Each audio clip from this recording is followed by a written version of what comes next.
Class 10 CBSE Hindi क्षितिज।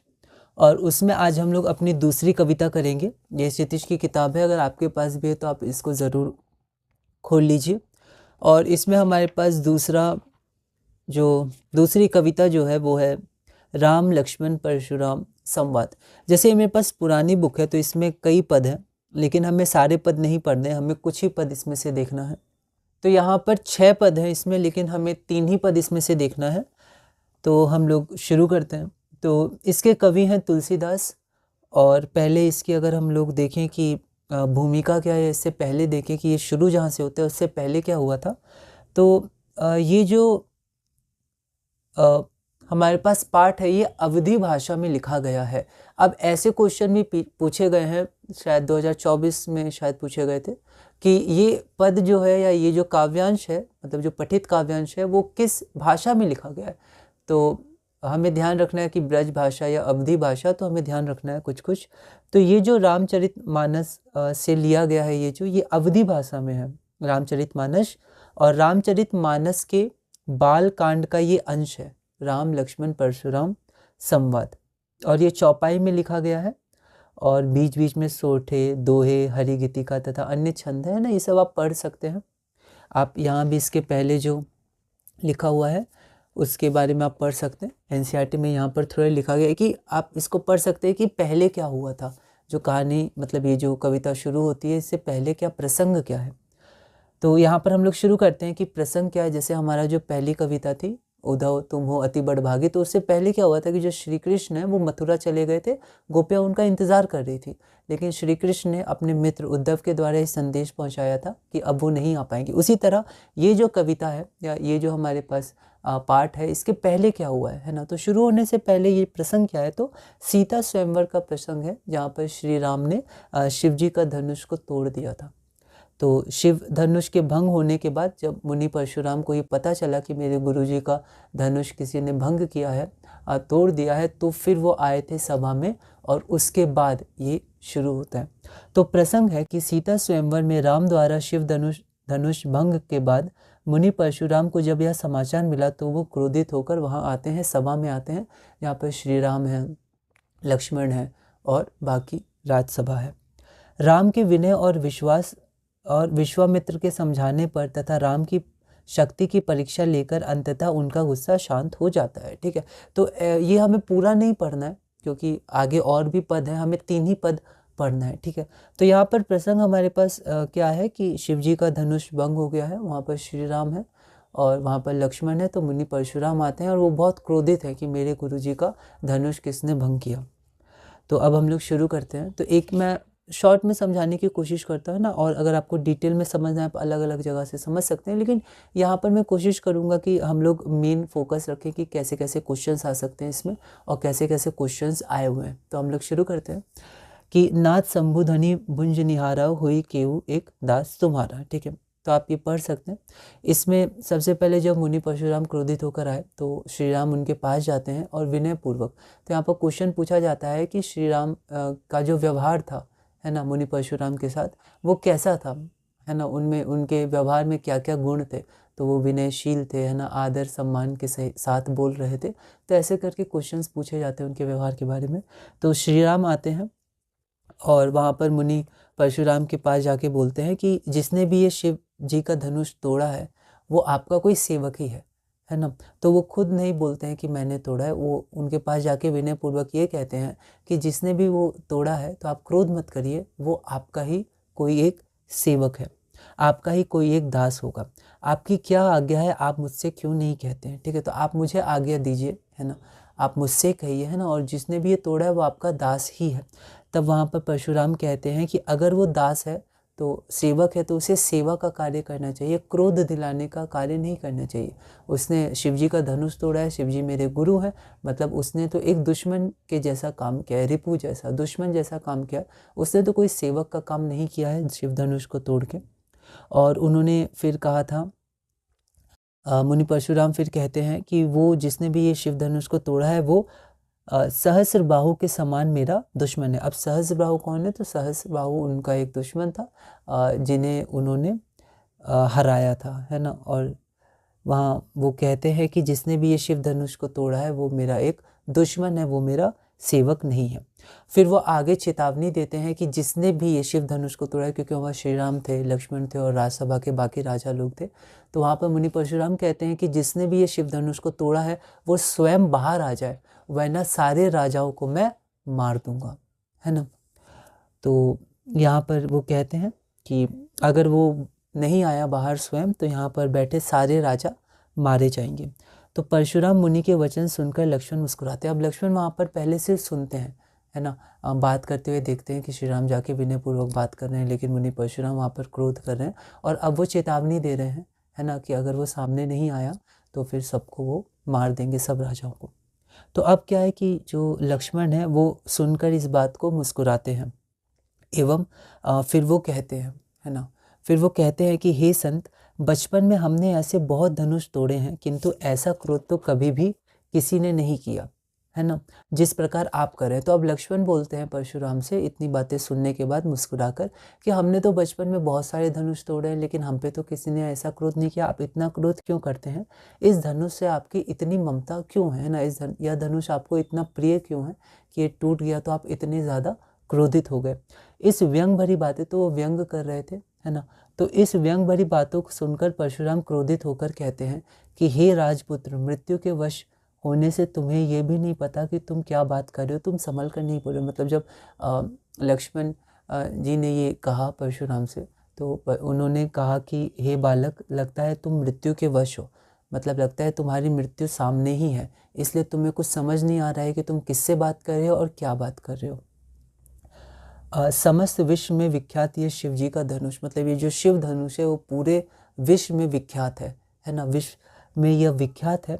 और क्या तुम्हें सचमुच लगता है कि ये जो धनुष है या ऐसा जो धनुष है वो तुमने जो बचपन में तोड़ा था ये भी वही धनुष है? मतलब क्या तुम्हें ऐसा लगता है कि ये जो शिव जी का धनुष है जो तीनों लोक में, पूरी दुनिया में विख्यात है, वो वैसा ही धनुष है जैसा बचपन में तुम तोड़ते थे? क्या दोनों समान धनुष है? क्या तुम ये कहना चाहते हो? तो ऐसे करके बहुत ही क्रोधित होके वो कहते हैं। ठीक है, तो ये मैंने कोशिश की एक सारांश बताने की कि जो पहला पद है उसमें क्या क्या कहना चाह रहे हैं और क्या क्या वार्तालाप हुई है। उसके बाद आगे हमारी चौपाई, दूसरी चौपाई शुरू होती है कि लखन कहा हंसी हमरे जाना, सुनहु देव सब धनुष समाना। तो अब लक्ष्मण जो हैं वो फिर से हंसकर कहते हैं कि हे देव सुनिए, सब धनुष समान ही है ना। तो सारे धनुष क्या हैं? समान हैं। तो वो हंसकर कहते हैं, तो वो कहते हैं कि मेरी समझ में सभी धनुष एक समान ही हैं। लक्ष्मण कहते हैं कि इस पुराने धनुष को तोड़ने में क्या लाभ तथा क्या हानि? फिर ऐसा प्रश्न आ सकता है कि लक्ष्मण ने क्या क्या तर्क दिए, है ना। तो जब लक्ष्मण ने परशुराम से बात की तो उन्होंने ऐसे क्या क्या तर्क दिए तोड़ने के, कि धनुष टूट गया तो उसमें कोई लाभ या हानि नहीं है, या तो पुराना धनुष था, ऐसे करके ये क्वेश्चंस बन सकते हैं, है ना। तो लक्ष्मण कहते हैं कि इस धनुष को तोड़ने से क्या लाभ है और क्या हानि है? इस धनुष को तो श्री राम ने बस छुआ था और यह टूट गया। तो ये जो धनुष है उसको श्री राम ने बस छुआ था और ये धनुष टूट गया। इसमें श्री राम का क्या दोष है ना? तो इसमें आप राम का क्या दोष बताइएगा? या श्री राम का कोई दोष नहीं है, क्योंकि ये पुराना धनुष था, श्री राम ने बस हाथ लगाया और ये टूट गया। और ऐसे ये एक समान धनुष है ना, और ऐसे धनुष को तोड़ने में कोई लाभ भी नहीं है और कोई हानि भी नहीं है ना। सामान्य धनुष है और ये पुराना धनुष है और श्री राम के हाथ लगाने से ही टूट गया। तो ये कुछ है कि तर्क उन्होंने दिए थे, तो ये क्वेश्चन पूछा जा सकता है। श्री राम ने इसे नए धनुष के धोखे से देखा था। तो श्री राम को लगा था ये नया धनुष है, ठीक है, तो उन्होंने तोड़ने की कोशिश की, पर ये तुरंत टूट गया, मतलब ये पुराना धनुष था। श्री राम ने गलती से नए धनुष इसको समझ के इसको तोड़ दिया, लेकिन असली में ये पुराना धनुष था, हाथ लगाते ही टूट गया। और इस पुराने धनुष को तोड़ने में कोई भी लाभ या हानि नहीं है। इस पर परशुराम अपने फरसे की तरफ देखकर बोलते हैं, फरसे की तरफ देखकर बोलते हैं कि क्या तुमने मेरे स्वभाव के विषय में नहीं सुना है? अब परशुराम, जो मुनि परशुराम है, वो बहुत ज़्यादा क्रोधित हो जाते हैं और वे अब बोलते हैं कि तुम मुझे नहीं जानते हो। फिर वो अपने बारे में परिचय देते हैं। तो ये भी क्वेश्चन हो सकता है कि परशुराम ने अपने विषय में राजसभा में क्या परिचय दिया था, उन्होंने अपने विषय में क्या क्या बतलाया। तो यहाँ पर परशुराम फिर अपने फरसे की तरफ देखते हैं, है ना, और उसको देखकर वो बोलते हैं कि क्या तुमने मेरे स्वभाव के बारे में नहीं सुना है? मतलब हे राजपुत्र, क्या तुम नहीं जानते तुम किससे बात कर रहे हो? तुम नहीं जानते क्या कि मैं कौन हूँ? मैं तुम्हें सिर्फ बालक समझकर छोड़ रहा हूँ, तुम्हारा वध नहीं कर रहा हूँ, मतलब मैं तुम्हें सिर्फ बालक समझकर छोड़ दे रहा हूँ। फिर वो कहते हैं कि क्या तुम मुझे सिर्फ मुनि ही समझते हो? मैं बाल ब्रह्मचारी एवं अत्यंत क्रोधी स्वभाव वाला हूँ। मैं पूरे विश्व में क्षत्रिय कुल के घोर शत्रु के रूप में प्रसिद्ध हूँ। मैंने अपनी भुजाओं के बल से पृथ्वी को कई बार राजाओं से रहित कर कर उसे ब्राह्मणों को दान दे दिया। परशुराम कहते हैं कि हे राजकुमार, मेरे इस फरसे को देखो जिससे मैंने सहस्रबाहु को काट दिया था, मार दिया था। तो जैसे वो पहले पद में बोलते हैं कि जिसने इस धनुष को तोड़ा है वो सेवक नहीं, वो सहस्रबाहु के समान मेरा दुश्मन है ना।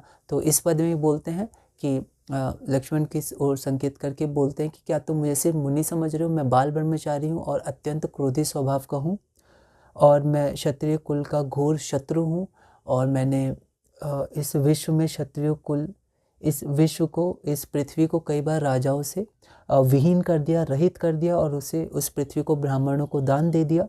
और परशुराम कहते हैं कि मेरे इस फरसे की तरफ देखो, है ना, ये जो फरसा है उससे मैंने सहस्रबाहु को काट दिया था। मतलब इतना खतरनाक है ये फरसा, सहस्रबाहु जो उनका दुश्मन था। हे बालक, तुम मुझे क्रोधित कर अपने माता पिता को चिंता में मत डालो। मतलब तुम अपने माता पिता को चिंता में मत डालो, है ना, क्योंकि मैं तुम्हारा वध नहीं करना चाहता, जिससे तुम्हारे माता पिता को चिंता होगी तुम्हारी, या उनको बुरा लगेगा। तो तुम अपने माता पिता को चिंता में मत डालो, अर्थात अपनी मृत्यु को ना बुलाओ, है ना। मेरे हाथ से तुम्हारी मृत्यु ना हो, तुम्हारा वध ना हो, मैं बालक समझकर तुम्हें छोड़ रहा हूँ। मेरा फरसा बहुत भयंकर है, यह गर्भ में पल रहे बच्चों का भी नाश कर देता है। तो ऐसे उन्होंने अपने विषय में जानकारी दी कि वो कौन है। अब इसके बाद फिर से जो लखन या लक्ष्मण थे वो हंसने लगे, और वो फिर अपनी मधुर वाणी में, कोमल वाणी में बोलते हैं कि अहो मुनीसु महाभट मानी, पुनि पुनि मोही दिखाव कुठारा चहत उड़ावन फूकी पहाड़ू, है ना, कुठारू चहत उड़ावन फूकी पहाड़ू। तो वो कहते हैं कि हे महामुनि, हे महान योद्धा, आप बार बार मुझे अपना फरसा या कुल्हाड़ा जो परशुराम के पास रहता है, तो आप बार बार अपना फरसा मुझे दिखा रहे हैं। कहीं ऐसा तो नहीं कि आप फूंक से पहाड़ उड़ाना चाहते हैं, है ना। तो वो ऐसा कहते हैं। फिर वो बोलते हैं कि यहाँ इस राजसभा में कोई भी कुम्हड़ बतिया मतलब कुम्हड़ का छोटा सा फल हम लोग कह सकते हैं, या निर्बल व्यक्ति। वो संकेत करते हैं कि आप जो बार बार अपना फरसा दिखा रहे हैं और कह रहे हैं कहीं मेरे हाथों से वध ना हो जाए, और अगर कोई सामने नहीं आया तो मैं सारे राजाओं का वध कर दूंगा। तो इस राजसभा में कोई भी इतना निर्बल व्यक्ति नहीं है ना। तो इस राजसभा में कोई भी ऐसा निर्बल व्यक्ति नहीं है जो आपकी तर्जनी उंगली देखकर मर जाएगा, है ना। क्योंकि उन्होंने जब संकेत किया था कि सारे राजाओं बाहर आ जाओ, है ना, मतलब अगर वो नहीं आया जिसने शिव जी का धनुष तोड़ा है, तो मैं सारे राजाओं को मार दूंगा, वध कर दूंगा। तो ये तर्जनी उंगली, इसे तर्जनी उंगली कहते हैं, इंडेक्स फिंगर। तो वो कहते हैं कि कोई भी इतना निर्बल नहीं है जो आपकी तर्जनी उंगली देखकर अब वो मर जाएगा या आपकी इस चेतावनी से डर जाएगा, है ना। यहाँ कोई भी इतना निर्बल व्यक्ति नहीं है ना। फिर उसके बाद वो आगे कहते हैं कि कोई भी इतना निर्बल व्यक्ति नहीं है, ठीक है। फिर वो आगे कहते हैं कि मैंने आपके हाथ में फरसा और धनुष बाण देखकर ही अभिमान पूर्वक आपसे कुछ कहा था। मतलब मैंने आपको एक योद्धा समझा था, इसलिए मैंने आपको ऐसी बातें कही, है ना। जनेऊ से आप एक भृगुवंशी ब्राह्मण जान पड़ते हैं। मतलब फिर मैंने आपका जनेऊ देखा तो उससे आप एक ब्राह्मण जान पड़ते हैं। इन्हें देखकर ही जो कुछ भी आपने कहा उसे सहन कर अपने क्रोध को रोक रहा हूँ। तो पहले मैंने आपसे कहा, है ना, अभिमान पूर्वक मैंने आपसे बातें की, लेकिन बाद में मैंने आपका जनेऊ देखा जिससे आप एक ब्राह्मण ज्ञात होते हैं, इसलिए मैं आप पे क्रोध नहीं कर रहा हूँ। आपने बहुत कुछ मुझे बोला, लेकिन मैं आपको सिर्फ एक ब्राह्मण जानकर आप पे क्रोध नहीं कर रहा हूँ। फिर वो बताते हैं अपनी कुल परंपरा कि हमारी कुल परंपरा में हम देवता, मतलब देवता और ब्राह्मण, भगवान के भक्त और गाय, इन सभी पर वीरता नहीं दिखाते, इन सभी के साथ युद्ध नहीं करते या इनको हम लोग नहीं मारते। तो देवता, ब्राह्मण, भगवान के भक्त और गाय, इनके संग हम युद्ध नहीं करते, इन पर अपनी वीरता हम नहीं दिखाते, ठीक है। इन पर वीरता हम नहीं दिखाते हमारी कुल परंपरा में, क्योंकि इन्हें मारने से पाप लगता है, और अगर इनसे हार मिलती है तो पूरे विश्व में अपयश होता है, ठीक है, और हार जाने पर अपयश फैलता है। इसलिए आप अगर मुझे मारें तो भी मैं आपके मतलब अगर आप हमें मारे भी तो भी हम आपके पैर पकड़ेंगे, या हमें आपके पैर पकड़ने चाहिए।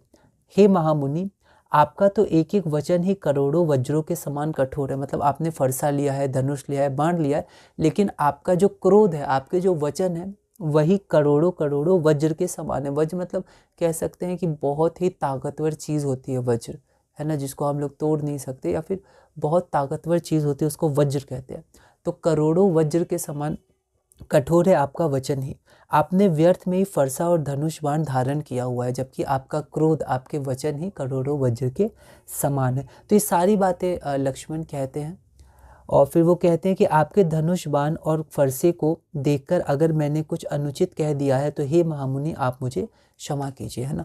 तो लक्ष्मण भी व्यंग भरी बातें करते हैं। ये क्वेश्चन भी पूछा जाता है या पूछा जा सकता है कि लक्ष्मण ने किस तरह की बातें की, है ना, क्या क्या व्यंग भरी वो बातें कर रहे थे। बहुत ही कोमल वाणी में विनय के साथ वो बातें बोल रहे थे। फिर आगे है कि लक्ष्मण कहते हैं हे महामुनि आप मुझे क्षमा कीजिए। लक्ष्मण के इन वचनों को सुनकर परशुराम क्रोध सहित गंभीर गंभीर वचनों में बोलने लगे। अब जो परशुराम है अब उनको और क्रोध आने लगा, है ना, इन सब बातों को सुन के। तो ये हमारे पास 3 पद हैं। इसके बाद और भी पद हैं, पर हमें जो रैशनलाइज कंटेंट है एनसीईआरटी की उसके अनुसार हमें और आगे नहीं पढ़ना है, तो हमें और नहीं पढ़ना है इसके आगे जो रैशनलाइज कंटेंट है। तो अब हम लोग क्या करते हैं कि अब हम लोग एक बार क्वेश्चंस देख लेते हैं, किस तरह के क्वेश्चंस आते हैं, ताकि हमें एक आइडिया हो जाए किस तरह के क्वेश्चंस आते हैं। अब डायरेक्ट क्वेश्चंस नहीं आते, बीच बीच में से क्वेश्चंस आते हैं, बहुत ही एक तरह से उसमें हमें सोचना पड़ता है, अपनी प्रतिक्रियाएं भी लिखनी पड़ती है। बहुत ही अच्छे अच्छे क्वेश्चंस अब पूछे जाते हैं ना, तो ऐसे डायरेक्ट क्वेश्चंस अब हिंदी में नहीं पूछे जाते हैं। तो कई क्वेश्चंस के लिए आपको अच्छे से पढ़ना पड़ेगा चैप्टर, तो आप एक बार रीडिंग ज़रूर करिएगा और बीच बीच में रिवाइज करते रहिएगा। तो एक बार हम लोग यहाँ पर पाठ का नाम लिखते हैं और उसके बाद हम लोग कुछ क्वेश्चंस देखते हैं जो प्रीवियस ईयर्स में आए हुए हैं। तो हमारे पास है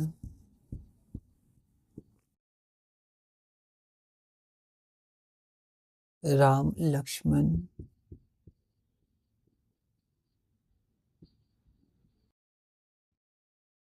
परशुराम संवाद, है ना, राम लक्ष्मण परशुराम संवाद, और इसके लेखक हैं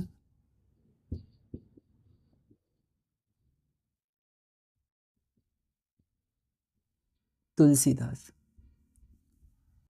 तो पहला क्वेश्चन हमारे पास है 2025 में 2 मार्क्स का क्वेश्चन है, ठीक है। बहुत अच्छे से हम कोशिश करेंगे पॉइंट वाइज। अब चाहे हिंदी हो, चाहे आपका इंग्लिश हो, एसएसटी हो, साइंस हो, आईटी हो, है ना, और इस सब में क्या है कि इन सब में जो थ्योरीज आती है हमारी, तो इसमें ना अगर हम लोग पॉइंट वाइज लिखें तो ज़्यादा अच्छा रहेगा। पैराग्राफ वाइज भी आप लिख सकते हैं, कई ऐसे क्वेश्चन होते हैं जिसमें पैराग्राफ ज़्यादा सही लगता है, पर ज़्यादातर क्वेश्चन में आप कोशिश करिएगा कि आप पॉइंट वाइज लिखिए। मैंने भी कोशिश की है पॉइंट वाइज लिखने की, मार्किंग स्कीम में भी पॉइंट वाइज लिखा हुआ है, तो आप कोशिश करिएगा पॉइंट वाइज प्रैक्टिस के साथ फिर से अच्छे अच्छे शब्दों का प्रयोग करिएगा और कंप्लीट करिएगा। थोड़ा ग्रामर वगैरह का, सेंटेंस में एक सेंस आए, वो सही लगे, बार बार हिंदी में आप बोल के देखिएगा, उसको सही लगे ना। शॉर्ट में लिखिएगा, ऐसा नहीं हिंदी है तो बहुत ज़्यादा ही हम लोग लिख लें, ठीक है। पहला क्वेश्चन है राम लक्ष्मण परशुराम संवाद में राम की उपस्थिति शब्दों में कम परंतु प्रभाव में अधिक थी, कैसे? 2 बिंदुओं में उनके प्रभाव को स्पष्ट कीजिए। तो जो श्री राम थे, अगर आप देखिएगा तीनों पद में, तो पहले पद में बस उन्होंने थोड़ा सा विनय पूर्वक जाके बोला था परशुराम को कि आप मुझे आज्ञा दीजिए, या फिर जिसने भी ये शिव जी का धनुष तोड़ा है वो आपका ही कोई सेवक होगा। तो शब्दों में बहुत ही कम थी, और बाद के जो 2 पद है उसमें तो परशुराम और लक्ष्मण इनका ही संवाद था। तो राम लक्ष्मण परशुराम संवाद में जो हमें 3 पद पढ़ने हैं, उसमें जो श्री राम है उनकी उपस्थिति शब्दों में कम थी परंतु प्रभाव में अधिक थी, उनका प्रभाव बहुत था। तो कैसे? 2 बिंदुओं में उनके प्रभाव को स्पष्ट कीजिए। तो जो राम है उनका प्रभाव, ठीक है, तो उनके विषय में हमें बताना है। तो राम की उपस्थिति शब्दों में कम परंतु प्रभाव में अधिक थी। मैंने एक लाइन ले ली है क्वेश्चन से, पूरा नहीं, थोड़ी सी लाइन है ना, क्योंकि हमें शब्दों का ध्यान रखना है। पहला पॉइंट, राम का व्यवहार मृदु, मृदु मतलब कोमल, मधुर, शांत और शीतल था जिसका प्रभाव अधिक था। तो शांत, शीतल और जो मृदु व्यवहार होता है किसी का, तो उसका प्रभाव अधिक पड़ता है। तो राम का व्यवहार मृदु, शांत एवं शीतल था जिसका प्रभाव अधिक था। तो व्यवहार, मृदु, शीतल, शांत, ये सब शब्दों को आप ध्यान रखिएगा। फिर उसके बाद साहस के साथ विनयशीलता का प्रभाव अधिक होता है। जो श्री राम थे, लक्ष्मण थे, उनके पास बहुत साहस था, लेकिन साहस के साथ साथ यहाँ पर जो राम थे वो विनयशील भी थे। तो जब भी साहस के साथ साथ विनयशीलता भी आती है तो उसका प्रभाव बहुत अधिक पड़ता है। तो साहस के साथ विनयशीलता का प्रभाव अधिक होता है। तो कुछ कुछ हमें अपनी तरह से भी लिखना है। वैसे मैंने मार्किंग स्कीम से लिखा है, पर हमें ध्यान रखना है कि कई क्वेश्चंस आ सकते हैं जिसमें हमें खुद से भी सोचना है, पर प्रैक्टिस हम लोग क्वेश्चंस की करते रहेंगे तो उससे हम लोग थोड़ा सा हेल्प लेके लिख सकते हैं। अगला क्वेश्चन है, राम लक्ष्मण परशुराम संवाद प्रसंग के राम शांत, सौम्य एवं अत्यंत प्रभावशाली हैं कैसे? तो देखिए वही क्वेश्चन अलग है, बस क्वेश्चन अलग है। क्वेश्चन है कि राम लक्ष्मण परशुराम संवाद जो है उस प्रसंग के जो राम है, मतलब ये जो श्री राम है, वो शांत हैं, सौम्य हैं एवं अत्यंत प्रभावशाली हैं कैसे? कैसे हैं? कविता के प्रसंगों के आधार पर 2 बिंदुओं में लिखिए। तो देखते हैं। तो यहाँ पर मैंने एक छोटी सी लाइन ली है कि राम शांत, सौम्य एवं अत्यंत प्रभावशाली हैं। पहला पॉइंट, राम ने क्रोधी परशुराम से विनम्र भाव से बात की। तो हमें प्रसंग भी बताना है, मतलब कुछ बातें ही बताने कि क्या क्या हुआ, जिसके कारण हम कह सकते हैं कि राम शांत थे, सौम्य एवं अत्यंत प्रभावशाली थे। तो पहला, राम ने क्रोधी परशुराम से विनम्र भाव से बात की। तो राम में विनयशीलता थी, विनम्रता थी। जो मुनि परशुराम थे वो क्रोधित थे उस समय, लेकिन राम ने फिर भी उनके पास जाकर विनम्र भाव से बात की। उन्होंने धनुष तोड़ने वाले को उनका दास कहा। उन्होंने कहा था कि ये जिसने धनुष तोड़ा है वो आपका कोई दास ही होगा, तो उन्होंने दास बताया। तो श्री राम ने धनुष तोड़ने वाले को उनका दास कहा। अगला है, जब परशुराम और लक्ष्मण एक दूसरे से बात कर रहे थे, तो परशुराम और लक्ष्मण, परशुराम बहुत क्रोधित थे, वो क्रोधित होकर वचन बोल रहे थे, और जो राम और लक्ष्मण थे वो भी व्यंग भरे वचन बोल रहे थे परशुराम को। तो इस बीच में जो श्री राम थे वो तब भी शांत थे और सौम्य थे। तो उनका जो संवाद हो रहा था तो श्री राम वहीं थे उपस्थित, लेकिन फिर भी वो उस समय भी शांत और सौम्य थे। तो दूसरा प्रसंग हम लोग ये लिख सकते हैं कि जब परशुराम और लक्ष्मण एक दूसरे से बात कर रहे थे, राम शांत और सौम्य थे। अगला क्वेश्चन है, राम लक्ष्मण परशुराम संवाद कविता में परशुराम जी सहस्त्रबाहु के प्रसंग द्वारा लक्ष्मण को क्या समझाना चाहते थे? तो जो परशुराम जी थे वो क्या समझाना चाहते थे कि उन्होंने पहले पद में भी कहा था श्री राम से कि जिसने ये धनुष तोड़ा है, शिव जी का धनुष, वो सहस्त्रबाहु सम मेरा रिपु है। और फिर जब लक्ष्मण से वो संवाद कर रहे थे तब भी उन्होंने कहा था अपना फरसा दिखाते हुए कि इस फरसे को देखो, इस फरसे से मैंने जो सहस्त्रबाहु था उसका अंत कर दिया था। तो राम लक्ष्मण परशुराम संवाद कविता में परशुराम जी सहस्त्रबाहु के प्रसंग द्वारा लक्ष्मण को क्या समझाना चाहते थे? तो परशुराम जी सहस्त्रबाहु के प्रसंग द्वारा लक्ष्मण को चेतावनी देना चाहते थे। हम लोग ऐसे भी लिख सकते हैं कि वो समझाना चाहते थे कि, ऐसे भी शुरू कर सकते हैं, या थोड़ा हम लोग घुमा के भी लिख सकते हैं सेंटेंस में कि क्या समझाना चाहते थे, तो चेतावनी देना चाहते थे, है ना। ऐसे शब्द का प्रयोग कर सकते हैं कि परशुराम जी सहस्त्रबाहु के प्रसंग द्वारा लक्ष्मण को चेतावनी देना चाहते थे। वह कहते हैं कि वे साधारण मुनि नहीं है ना। वो क्या कहते हैं कि वो साधारण मुनि नहीं है, कि क्या तुमने मुझे एक साधारण मुनि ही समझा है?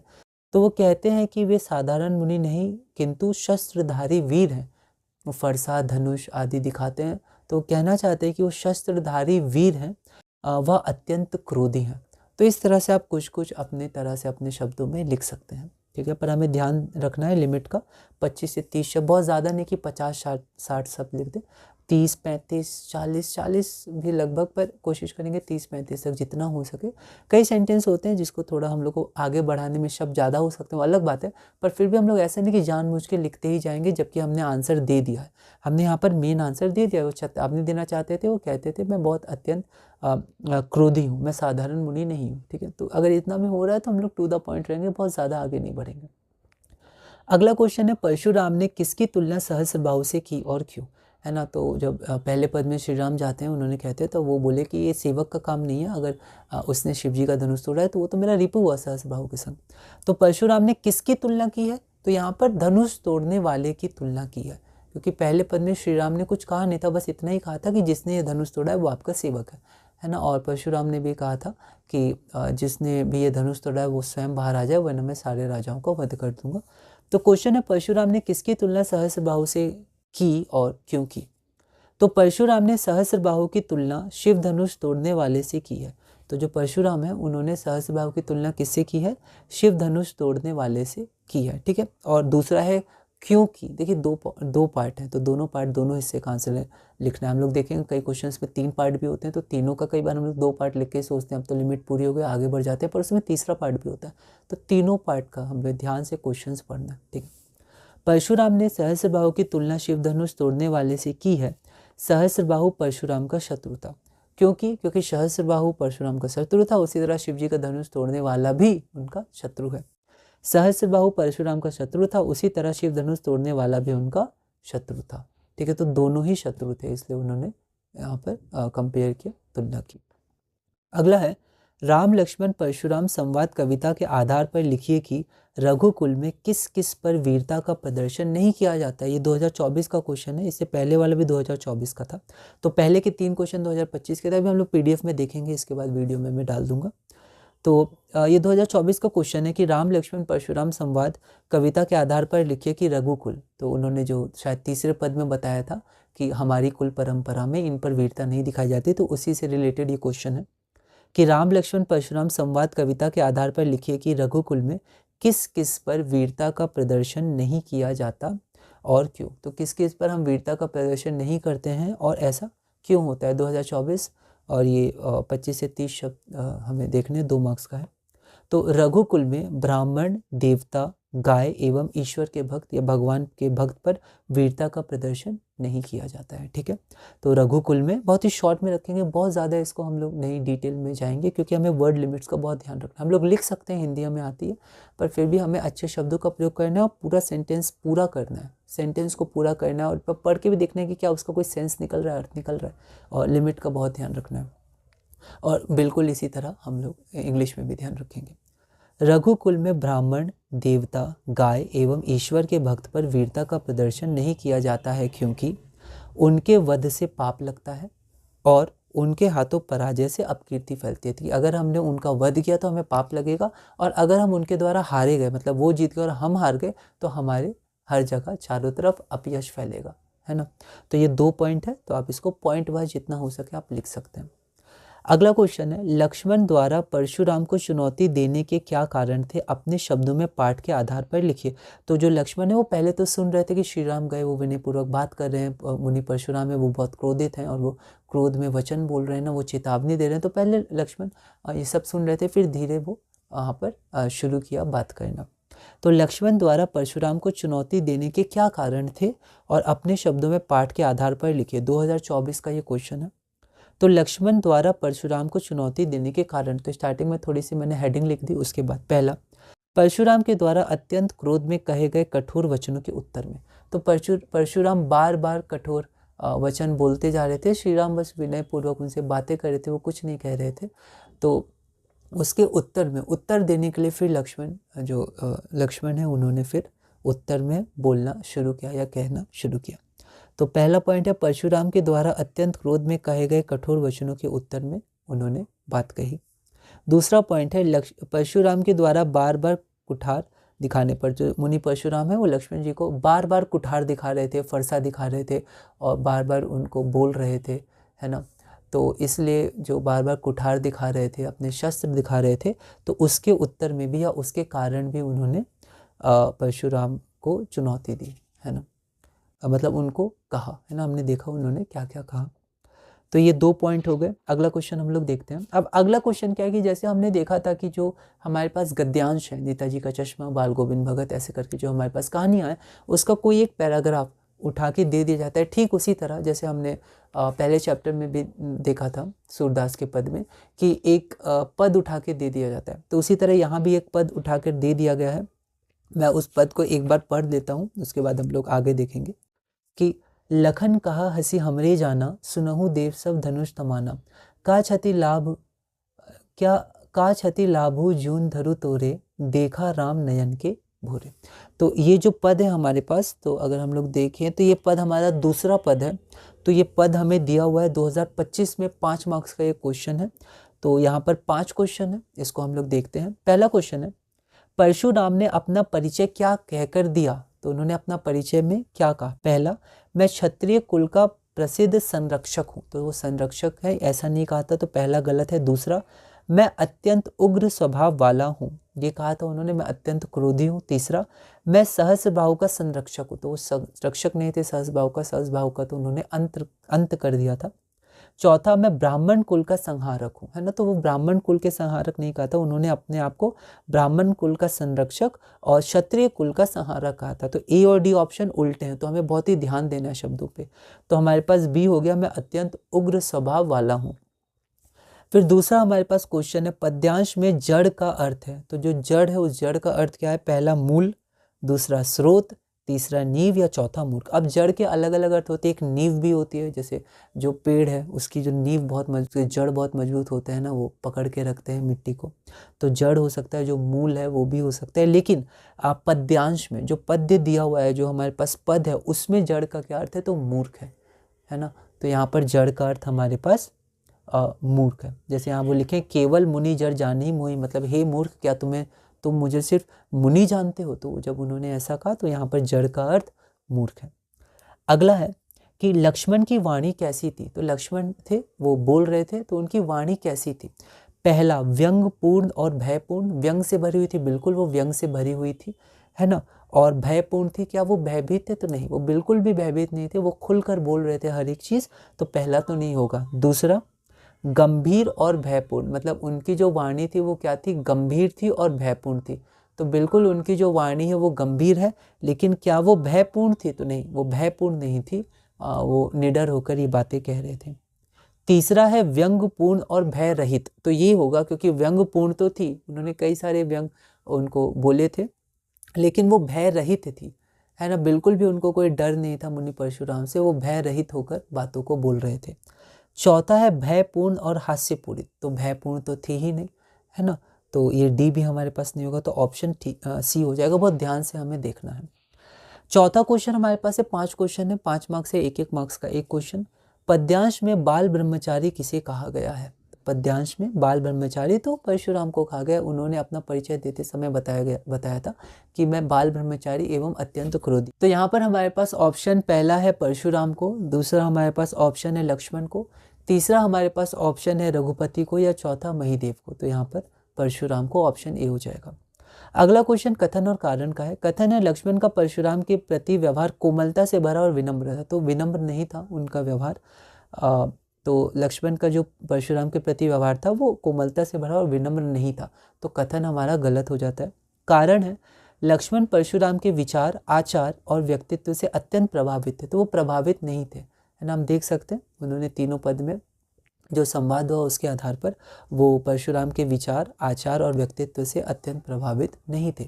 तो यहाँ पर कथन और कारण दोनों गलत है, तो ऑप्शन नंबर बी हो जाएगा, कथन और कारण दोनों गलत है। तो ऑप्शंस, कथन कारण के क्वेश्चंस बहुत इंपॉर्टेंट होते हैं, असर्शन रीजन के भी जो बाकी सब्जेक्ट्स में आते हैं, तो इनको बहुत ही ध्यान से हमें समझना और ऑप्शन का बहुत ध्यान रखना है। फिर ये हमारे पास 7वां क्वेश्चन था। 8वां क्वेश्चन 2024 में आया, उसमें भी एक पद दिया हुआ है, तो वो मैं थोड़ा सा पढ़ देता हूँ, फिर उसके भी 5 क्वेश्चन हैं। नाथ संबोधनी बंज निहारा, होई केहू एक दास तुम्हारा, आयसु कहा कहिया किन मोही, सुनी रिसाई बोले मुनि कोही। तो ये फिर से हमारे पास पहला पद है, ठीक है, तो पहला पद ये पूरा दिया हुआ है ना। तो 2024 में 5 मार्क्स का क्वेश्चन है। 5 क्वेश्चन हम लोग देखते हैं। पहला क्वेश्चन है, नाथ संबोधनु भंज निहारा, होई केहू एक दास तुम्हारा। पंक्ति के संदर्भ में राम के चरित्र की कौन सी विशेषता प्रकट होती है? तो यहाँ पर शुरू ही होता है जब श्री राम क्रोधी, जो परशुराम थे वो क्रोध कर रहे थे, तो उनके पास जाते हैं और वो बोलते हैं कि जिसने भी ये शिव जी का धनुष तोड़ा है ना, भंग किया है, वो आपका कोई दास ही है। तो इससे जो श्री राम है उनके चरित्र की कौन सी विशेषता प्रकट होती है ना, चरित्र की? पहला संयम, दूसरा सरलता, तीसरा विनम्रता, चौथा वीरता। तो विनम्रता, है ना, वो विनम्र थे, तो विनम्रता के भाव के साथ, विनय के साथ वो बोल रहे थे, है ना, तो ये विनम्रता हमारा उत्तर हो जाएगा। फिर दूसरा हमारे पास है, परशुराम ने शिव धनुष तोड़ने वाले को क्या चेतावनी दी? तो परशुराम कहते हैं कि अगर वो जिसने भी शिव धनुष को तोड़ा है वो अगर सामने नहीं आया तो यहाँ पर बैठे सारे राजाओं का मैं वध कर दूंगा। तो वही क्वेश्चन है कि परशुराम ने शिव धनुष तोड़ने वाले को क्या चेतावनी दी?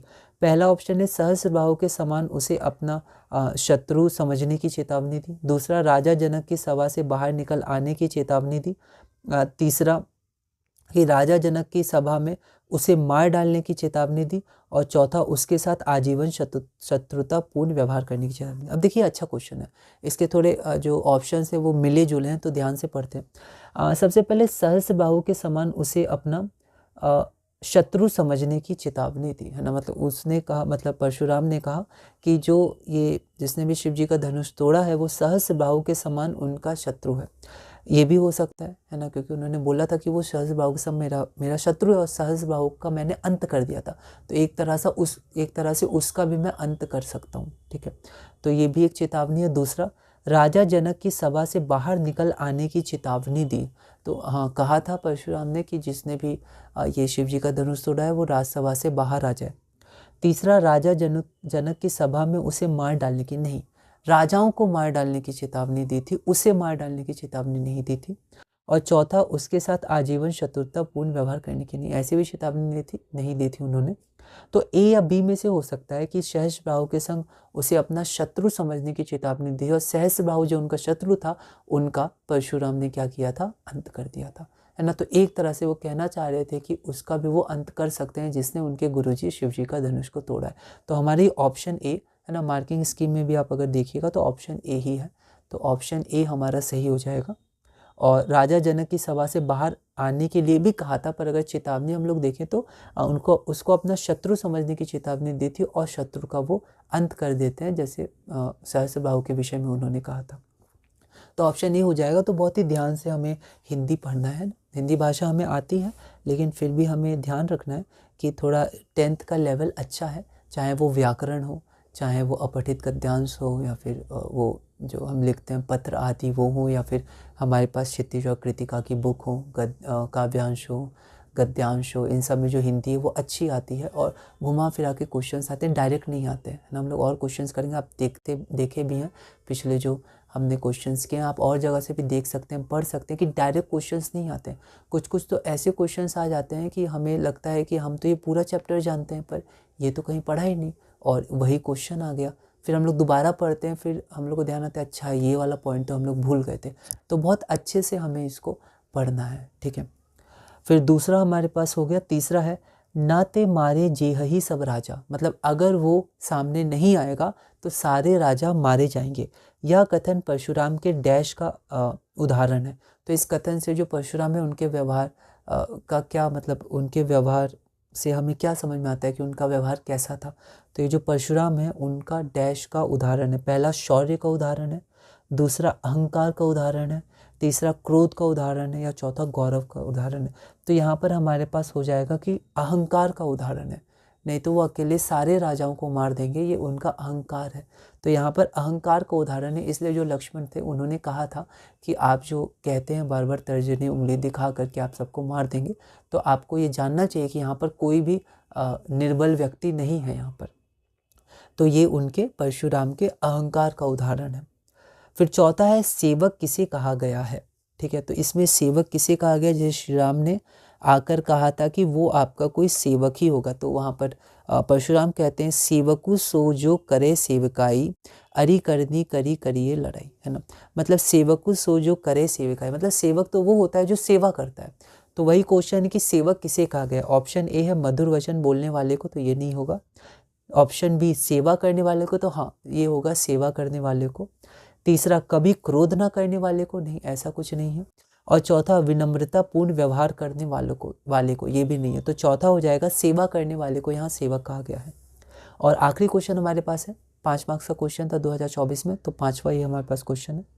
तो परशुराम की धनुष पर ममता होने का क्या कारण था। तो जब लक्ष्मण ने तर्क दिए थे कि और मतलब बोला था कि ये धनुष क्यों तोड़ा गया, इस धनुष को क्यों तोड़ा, तो वहाँ पर वो शुरुआत इसी बात से किए थे कि आपकी क्या ममता है इस धनुष से, ये धनुष आपको इतना प्रिय क्यों है। हमने तो बचपन में ऐसे बहुत सारे धनुष तोड़े, पर कभी तो किसी ने हम पे क्रोध नहीं किया।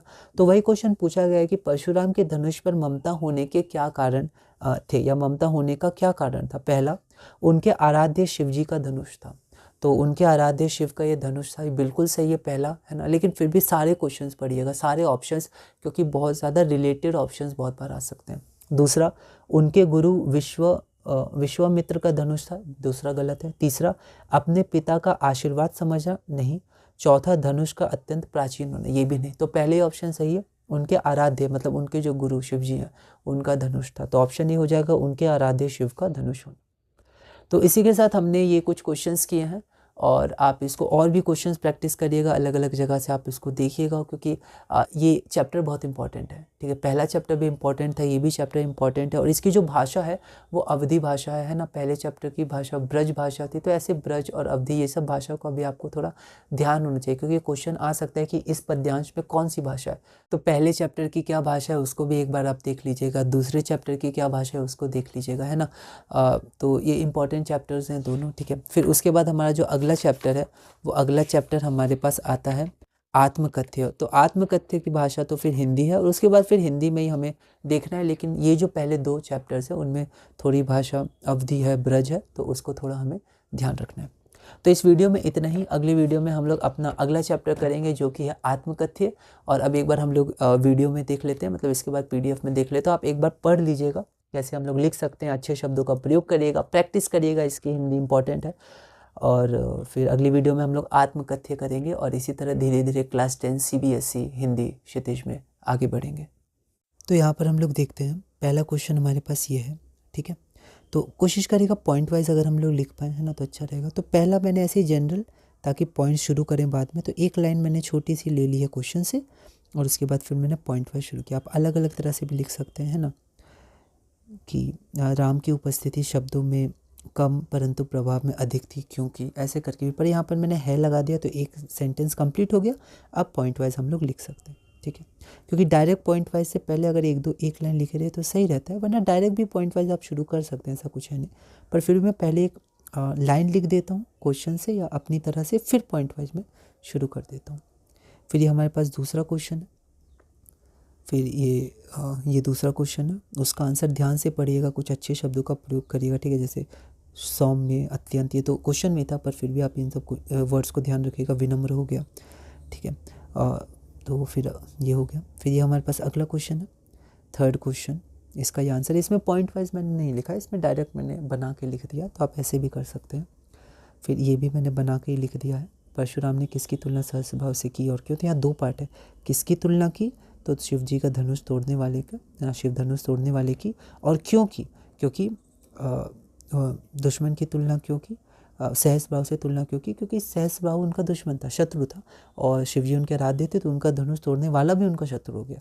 तो जो परशुराम का शत्रु था सहस्त्रबाहु, उस शत्रु की तुलना उन्होंने इस शिव जी के धनुष तोड़ने वाले से की, है ना। तो सहस्त्रबाहु परशुराम का शत्रु था, उसी तरह शिव धनुष तोड़ने वाला भी उनका शत्रु था। उसके बाद ये अगला क्वेश्चन हमारे पास है, तो रघुकुल में किस किस पर वीरता का प्रदर्शन नहीं किया जाता? तो ये 2024, ये 2024, यहाँ तक 2025 था हमारे पास। ठीक है, अलग अलग सेट से मैंने क्वेश्चंस लिए हैं। तो रघुकुल, ये हो गया 5वां। रघुकुल में किस किस पर वीरता का प्रदर्शन नहीं किया जा सकता? तो पहले मैंने यहाँ पर एक लाइन लिख दी है, किन किन पर नहीं किया जाता, क्योंकि, है ना, और क्यों भी है। ठीक है, तो देखिए 2 क्वेश्चन है, किस किस पर नहीं किया जाता और क्यों नहीं किया जाता। तो ये तो हो गया, और क्योंकि करके मैंने यहाँ पर कॉलन लगा दिया और फिर 2 पॉइंट लिख दिया।